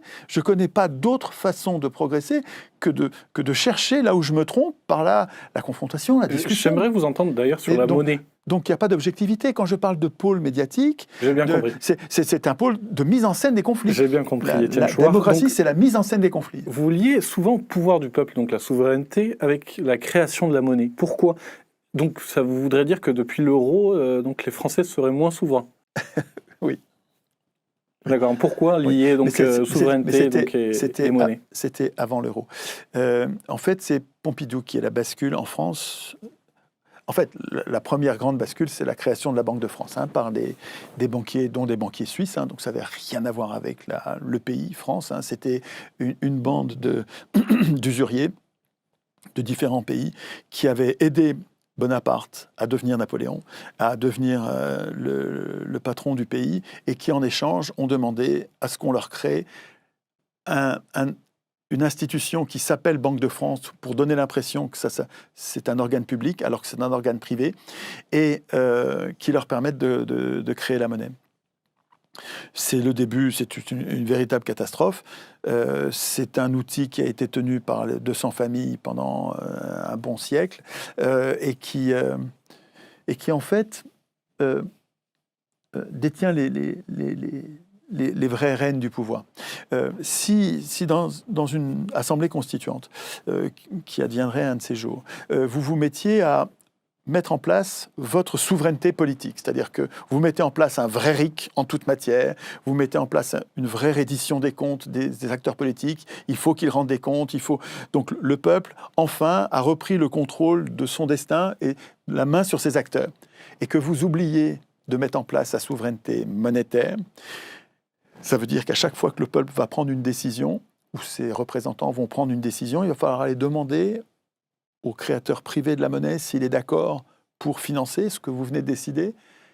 Mais à ce moment-là, c'est l'usurier qui dit « oui, ça vous pouvez le faire » ou « non, ça vous pouvez pas le faire ». Mais c'est lui le souverain, c'est lui qui va décider en décidant de financer ou en décidant de ne pas financer, c'est lui qui va être le souverain. Donc il faut absolument, ça va ensemble. Dans votre geste constituant, il va falloir que vous preniez à la fois le contrôle des acteurs politiques et des acteurs monétaires. Et vraiment, il y a une réflexion qui est tout à fait insuffisante, parce que là, pour l'instant, les médias ne véhiculent que la doxa des usuriers. C'est-à-dire que si on les écoute, les médias, si vous écoutez les chroniques économiques, qui sont la chronique des puissants, la chronique des puissants, vous allez avoir l'impression que c'est très dangereux la monnaie, il faut la laisser à des spécialistes, et c'est pas circuler, il n'y a rien à voir, ne vous occupez pas de ça, c'est un problème technique qui vous dépasse, et si vous y touchez, vous allez faire des bêtises. Même l'État ne doit pas y toucher, il faut laisser ça aux usuriers, aux banques privées. Mais c'est totalement contraire à la vérité, ce discours n'a rien à voir avec le bien commun. C'est la doxa des usuriers, ça n'est pas le bien commun. Ce que nous faisons dans nos ateliers constituants, c'est quand nous parlons de la monnaie, c'est que nous expliquons comment fonctionne la monnaie, nous expliquons que nous pourrions très bien créer la monnaie au fur et à mesure où nous en avons besoin. Nous pourrions... Alors, il ne faut pas distribuer la monnaie sans contrepartie, parce que là, effectivement, si tu distribues des milliards d'argent, comme le font les banquiers, les soi-disant experts, les soi-disant spécialistes, les soi-disant responsables que sont les banques privées, qui créent la monnaie par milliards, là, et qui vont nous valoir une inflation du feu de Dieu, c'est soi-disant responsables. Si vous avez compris qu'il ne faut pas distribuer la monnaie sans contrepartie, si vous avez compris que si vous mettez quelqu'un qui est au chômage, vous le mettez au travail, donc vous lui permettez de travailler en créant des euros en même temps, vous faites augmenter deux valeurs. Bon, effectivement, vous créez des euros, mais en même temps, vous créez de la richesse. Ce n'est pas inflationniste. Ce n'est pas inflationniste parce qu'en contrepartie des euros que vous avez créés, il y a de la richesse. Et donc, vous pouvez en créer autant qu'il le faut, autant, je répète, vous pouvez en créer à gogo, tant qu'il y a des chômeurs. Le fait de rendre la puissance publique créatrice potentiellement de la monnaie, ça nous permet de faire de la puissance publique l'employeur en dernier ressort, c'est-à-dire de venir à bout du chômage. Je ne sais pas si vous réalisez l'importance de ce que je vous dis là. Le fait de rendre la création monétaire aux puissances publiques, la puissance publique locale, au maire et à son conseil municipal, et au niveau national, à l'Assemblée nationale et à l'exécutif, de leur rendre la possibilité de créer la monnaie, ça va leur permettre de venir à bout du chômage. Parce que nous avons du chômage parce qu'on manque d'argent. L'argent siphonné par les riches, là. Les riches, si vous tendez l'oreille, vous allez entendre le siphon de l'argent qui devrait être en circulation dans le pays et qui part dans les poches des riches. Parce que quand vous donnez 1 milliard à Arnaud, ou à un milliardaire, il ne va pas le dépenser. Écoutez bien, c'est super important ça. Quand vous donnez 1 milliard à quelqu'un qui est trop riche, quelqu'un qui a trop d'argent, il ne va pas le dépenser. Qu'est-ce qu'il va faire avec? Il va le placer. On dit placer. Ça veut dire quoi? Ça veut dire qu'il va le prêter. Prêter, ça veut dire qu'il faudra lui rendre. Il faudra lui rendre et avec un intérêt. Si vous tendez l'oreille, vous entendez le siphon de l'argent qui part littéralement perdu dans les poches des riches. Quand vous donnez de l'argent à quelqu'un qui est très riche, c'est de l'argent qui est perdu pour la société. Il va rester dans la poche des riches, il va de temps en temps vous le prêter, mais il faudra lui rendre. Et il y en a comme ça de plus en plus, et l'argent qui est disponible pour nous se met à manquer, et ça fait du chômage. On a bien compris, Étienne Chouard. Est-ce que vous auriez des conseils de lecture? On voit donc à côté, oui. Vous avez placé ce livre aux origines de la théorie du complot. Ah oui, il y a celui-là. Celui-là, il vient de sortir. Vous pouvez le remettre en place, ouais. Comme ça les auditeurs le voient bien. C'est un livre qui a... Bon, il y a plein d'articles qui ont fait le point sur cette accusation, théoricien du complot. Et ce bouquin-là pousse le bouchon plus loin puisqu'il va jusqu'à... Enfin, il documente ça très soigneusement. Il donne les preuves, les traces de l'apparition de cette théorie du complot qui est apparue pendant la guerre du Vietnam. Pendant la guerre du Vietnam, il y avait une opposition virulente de la jeunesse américaine contre cette guerre inutile et folle. Et la CIA a inventé une espèce d'insulte qui a été relayée ensuite par les médias, qui consistait à faire de ses opposants politiques des paranoïaques, en disant qu'ils voyaient le mal partout et que finalement, il ne fallait pas les écouter parce que c'était comme des malades mentaux. Et ça continue à être aujourd'hui une manœuvre des comploteurs, une manœuvre des intrigants, une manœuvre des voleurs de pouvoir, des hommes au pouvoir qui abusent de la situation. Ça continue à être une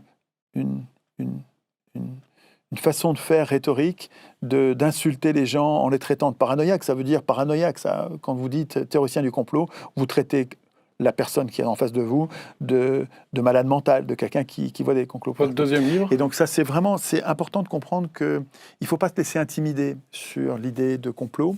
Quand vous vous faites traiter de complotiste, pour moi, c'est un compliment. Complotiste, il faut arrêter, c'est comme populiste. Le populiste s'occupe du peuple, comme le pianiste s'occupe de son piano. C'est pas mal d'être populiste, et ça a longtemps été un beau mot, et c'est très récemment que les ennemis du peuple ont fait de ce mot une insulte.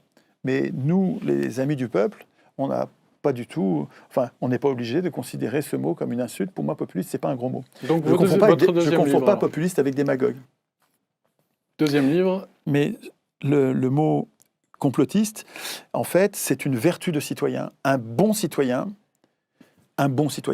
qui sert à quelque chose, qui défend le régime de liberté dans lequel il vit, il doit surveiller les complots au cas où il y en ait, et quand il en trouve, quand il en détecte, il doit les dénoncer courageusement.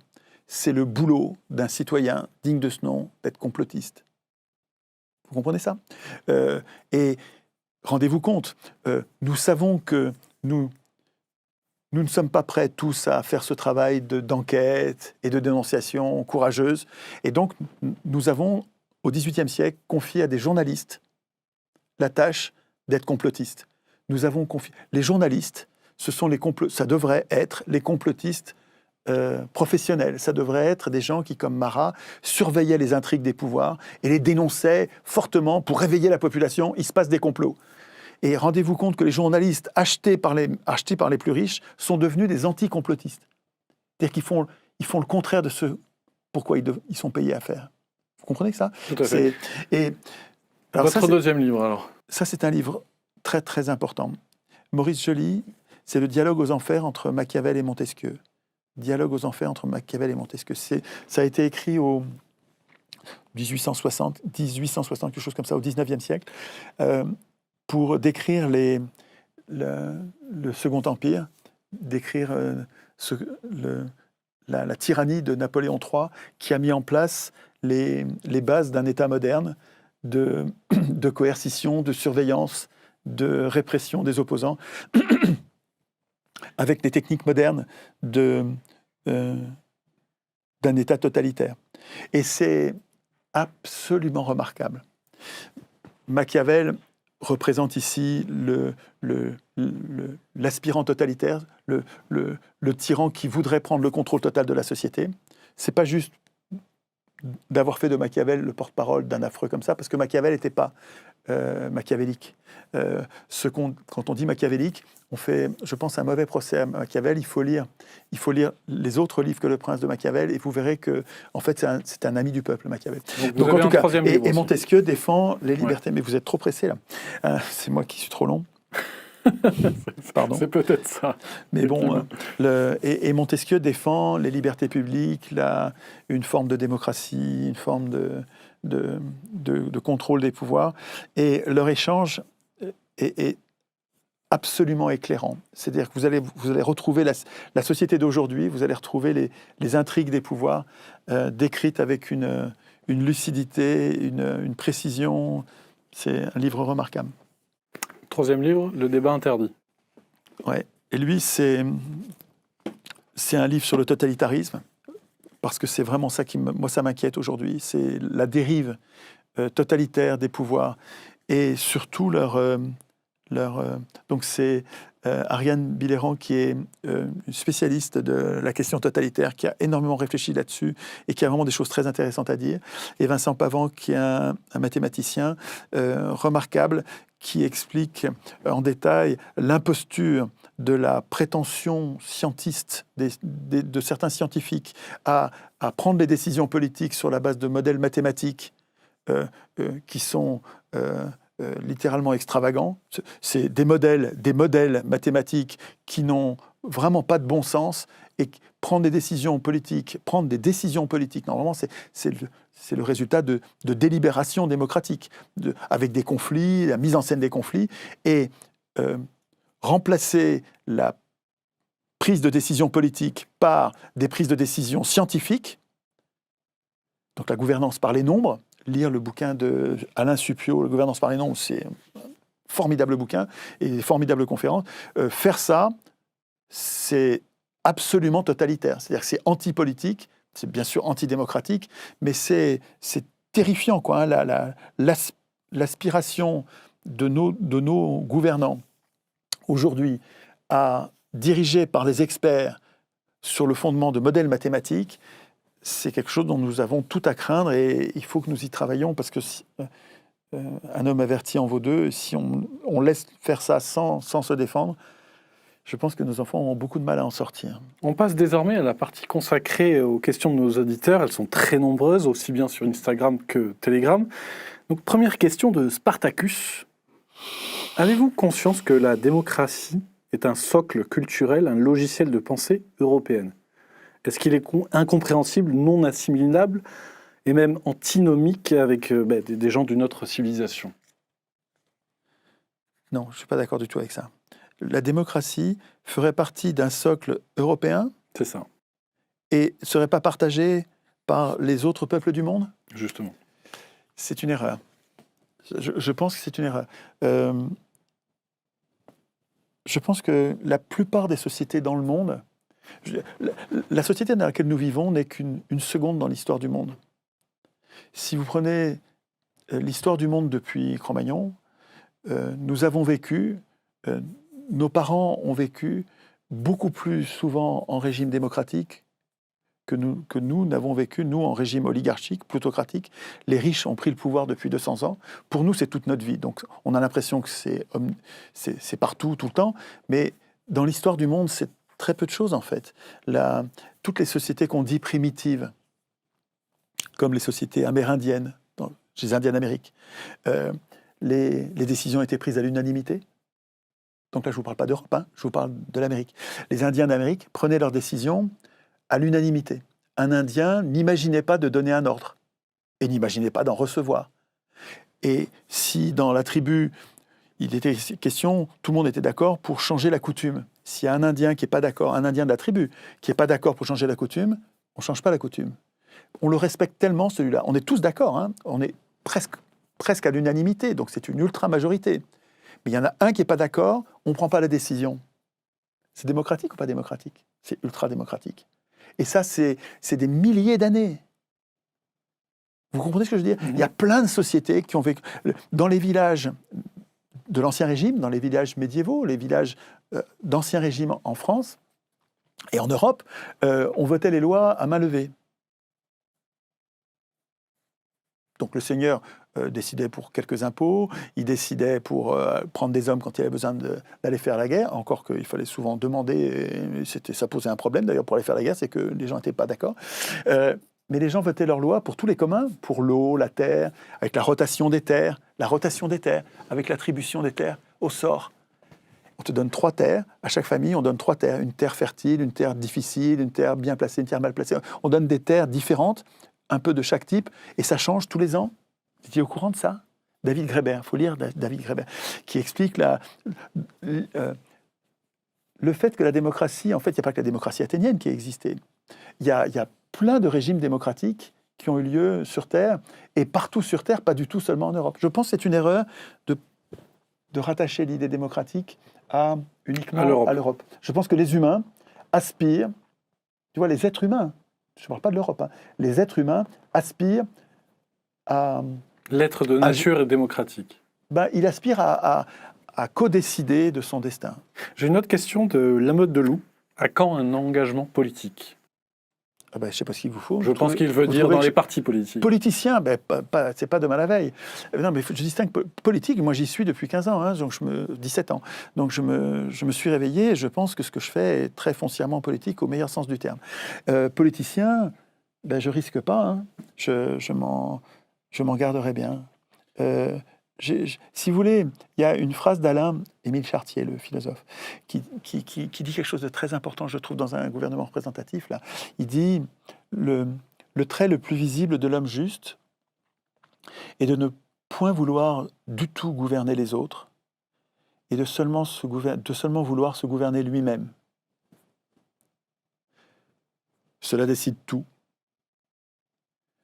Autant dire que les pires gouverneront. Parce que les gens bien, le trait le plus visible de l'homme juste, parce que les gens bien ne veulent pas gouverner et qu'on donne aujourd'hui le pouvoir à ceux qui le veulent par la procédure terrible de l'élection, les pires gouverneront. Ça n'est pas une fatalité. Nous ne sommes pas éternellement, nous ne serons pas éternellement soumis à cette procédure de l'élection. Je n'ai pas eu le temps de parler du tirage au sort, mais vous trouverez plein de conférences où j'en parle. Et vraiment, pour me faire plaisir, ne jetez pas cette idée trop vite, donnez-lui un peu de crédit, allez bosser un petit peu, regardez 1 ou 2 conférences que j'ai faites sur le tirage au sort, vous allez voir, c'est le meilleur antidote que je connaisse contre l'oligarchie et la plutocratie. L'élection donne le pouvoir aux riches, l'élection est le cœur, c'est la procédure qui a permis aux marchands d'écrire les lois de la marchandise, les lois des marchands, qu'on appelle le capitalisme. On devrait appeler ça le crapulisme, mais faites le lien avec l'élection. J'ai une 3e question de Paul. Comment voyez-vous l'avenir du pays? Que pensez-vous du Frexit? Le Frexit me paraît indispensable, mais de très loin, quoi. Nous devrions sortir de l'Union européenne sans aucune hésitation. Et j'ai pour ça une 20aine d'arguments dont chacun de ces 20 arguments suffirait à dire « Ok, ça va, c'est vrai. » On ne va pas tous les aborder. 4e question, l'idéologie woke et l'écriture inclusive. Qu'en pensez-vous? Effrayant. C'est effrayant. Ça, c'est vraiment... Je trouve que c'est une machine à nous décérébrer. une machine à nous hystériser, à nous jeter les uns contre les autres. Je ne comprends pas que ça ait tant de succès. Enfin, si, je vois bien que c'est des... Mais en fait, vous savez, je vois quand même... Voilà, ça c'est un complot. Hein. Il y a une série d'intrigues, de manigances de la part de gens qui sont très riches et qui cherchent simplement à protéger le système de domination. Hein. Une série de complots qui consiste à financer des gens très énervés qui nous jettent les uns contre les autres, qui est très contraire au bien commun et qui mérite d'être dénoncé. Donc il faudra arriver à trouver qui sont ces personnes qui financent, qui donnent de l'argent à ces fanatiques. Mais nous nous laissons hystériser, hein. Nous nous laissons énerver les uns contre les autres, en camp, mettre chacun dans des camps, chacun dans des genres, chacun dans des... et avec interdiction d'aller parler aux autres. Il ne faut pas se laisser faire. Hein. Il faut que nous continuions à nous parler entre nous, même quand on n'est pas d'accord. Et malgré les cris d'orfraie des antifas et autres fous furieux, fanatiques... Parce que justement, littéralement fascistes, les antifas sont fascistes. Vous êtes menacé par les antifas. Sans arrêt. Ils me menacent et ils me poursuivent. C'est extravagant, parce que moi, je suis antifasciste.